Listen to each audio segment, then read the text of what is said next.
2040-50 dari Prodi Akuntansi Syariah. Video ini dibuat untuk memenuhi tugas akhir pra-UAS mata kuliah aspek hukum dalam Islam. Di sini materi yang akan saya bahas adalah waralaba atau franchise. Apa sih itu waralaba atau franchise? Waralaba adalah suatu kerjasama antara pemilik merek suatu produk dengan pihak lain yang ingin memasarkan produk tersebut. Kerjasama yang terjadi antar keduanya akan melimpahkan izin penggunaan merek produk, pengolahan produk tanpa mengubah ciri khasnya, hingga penggunaan sistem operasionalnya. Merek usaha yang dimiliki oleh penyedia waralaba tidak lantas menjadi milik penerima waralaba. Asalnya, merek tersebut dapat dijual kembali oleh penyedia waralaba, tetapi tidak dapat dijual kembali oleh penerima waralaba. Dalam penjelasannya lebih teknis, menurut Asosiasi Franchise Indonesia, waralaba adalah sebuah sistem dalam pendistribusian barang atau jasa kepada konsumen akhir melalui mekanisme pemberian hak bisnis kepada pihak franchise. Sistem distribusi ini dilakukan secara terikat dengan terlebih dahulu membuat perjanjian yang disepakati antara franchisor dan franchisee. Selain memuat mekanisme bisnis, perjanjian waralaba tentunya menyertakan masa berlaku penggunaan hak bisnis tersebut. Pada umumnya, franchisor akan memberikan hak kepada franchisee untuk menggunakan merek, produk, dan sistem operasional yang sudah teruji dari bisnis waralaba. Sebagai imbalannya, franchisor berhak menerima royalti atau fee tertentu. Lalu bagaimana sih cara kerjanya waralaba atau franchise ini? Cara kerja waralaba dimulai dari mitra atau franchisee yang membeli merek bisnis sejumlah harga yang ditetapkan oleh pemilik merek dengan pembayaran royalti yang telah disepakati. Mitra akan mendapatkan fasilitas berupa produk, bahan baku, hingga mendapatkan dukungan bisnis berupa bimbingan dan bantuan promosi. Merek yang diperjualbelikan oleh pemilik merek atau franchisor biasanya sudah dibangun dengan cukup kuat. Biasanya, merek yang membuka sistem waralaba juga sudah terkenal selama bertahun-tahun, sehingga bisnis ini cukup terpercaya. Bisnis pun cenderung sudah stabil dengan memiliki keuntungan yang terus naik, SOP yang jelas dengan sistem yang matang. Oleh karena itu, ketika mitra membeli merek dari pemilik merek, konsep bisnis yang dibeli sudah siap untuk berjalan, sehingga bisnis modal franchise terbilang cocok untuk pemula karena tidak perlu merintis dan membangun branding dari awal. Sementara itu, bagi franchisor, mereka juga akan mendapatkan keuntungan dengan membuat merek semakin dikenal tanpa harus mengeluarkan banyak biaya untuk membuka cabang. Keunggulan lainnya dari bisnis waralaba ini, yang pertama, mereknya sudah dikenal. Keunggulan utama dari bisnis waralaba adalah penggunaan merek yang sudah dikenal dan dipercaya oleh konsumen. Merek yang kuat dapat menarik pelanggan lebih cepat dibandingkan dengan membangun merek baru dari awal. Hal ini memberikan keuntungan kompetitif yang signifikasi bagi franchise. Dukungan operasional dan pelatihan. Franchisor biasanya menyediakan dukungan operasional dan pelatihan kepada franchise. Dukungan ini mencakup pelatihan awal tentang cara menjalankan bisnis, manajemen inventaris, layanan pelanggan, hingga pemasaran. Hingga sistem yang terbukti sukses. Waralaba menawarkan sistem bisnis yang telah terbukti sukses di berbagai lokasi. Franchise dapat menghindari banyak jebakan dan kesalahan yang biasanya terjadi pada bisnis baru karena mereka mengikuti sistem yang telah teruji. Ini mengurangi resiko kegagalan dan meningkatkan peluang sukses. Keempat, pemasaran kolektif. Franchise seringkali mendapatkan keuntungan dari upaya pemasaran kolektif yang dilakukan oleh franchisor.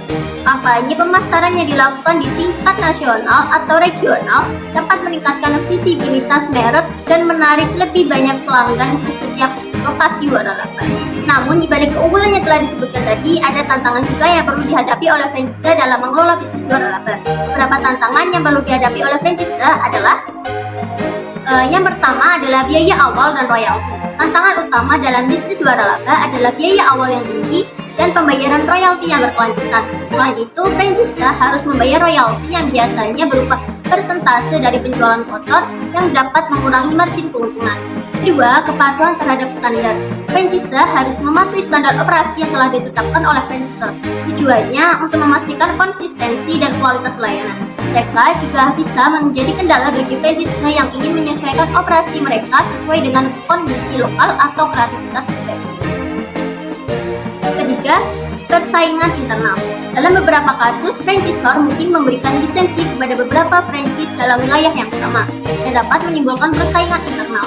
Persaingan ini dapat berdampak negatif terhadap penjualan dan profitabilitas masing-masing lokasi waralaba. 4. Perubahan kebijakan franchisor.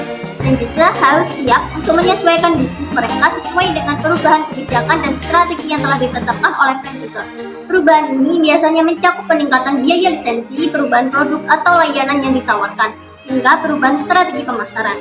Selanjutnya adalah landasan hukum waralaba atau franchise dalam Islam.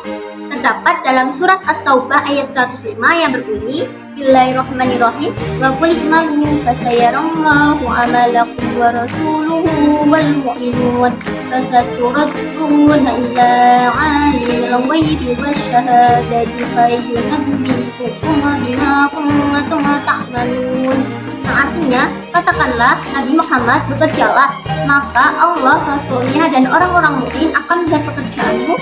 Kamu akan dikembalikan kepada Zat yang Maha Mengetahui, yang gaib dan yang nyata. Lalu Dia akan memberitakan kepada kamu apa yang selama ini kamu kerjakan. Quran Surat At-Taubah ayat 105. Pada Quran Surat An-Nisa ayat 29 yang berbunyi, Bismillahirrahmanirrahim. Ya ayyuhalladzina amanu la ta'kulu amwalakum bainakum bil batili illa an takuna tijaratan an taradin minkum wa la ta'tulu anfusakum innallaha kana bikum rahiman. Wahai orang-orang yang beriman, janganlah kamu gunakan harta-harta kamu sesama kamu dengan jalan yang salah, tipu, judi, dan sebagainya, kecuali dengan jalan perniagaan yang dilakukan secara suka sama suka di antara kamu. Dan janganlah kamu berbunuh-bunuhan sesama sendiri, sesungguhnya Allah senantiasa mengasihani kamu. Dari kedua surah tersebut dikuatkan kembali dengan hadis Nabi yang artinya tidak ada makanan yang dimakan seseorang yang lebih baik daripada makanan yang merupakan usaha tangannya sendiri. Dan sesungguhnya Nabi Allah Daud makan dari hasil usaha tangannya sendiri. Dalam Islam, bekerja dibatasi dengan dua hal, yakni keikhlasan dan ittiba atau mengikuti Rasulullah. Hendaknya tujuannya ialah mencari ridha Allah dan mengikuti sunnah Rasulullah.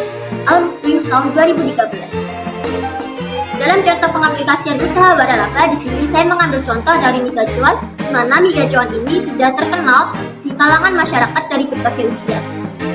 Franchise mie gacuan mengusung price to quality. Bisa dibilang, franchise ini lebih mengutamakan harga yang terjangkau dengan rasa yang enak dan kualitas yang tidak murahan.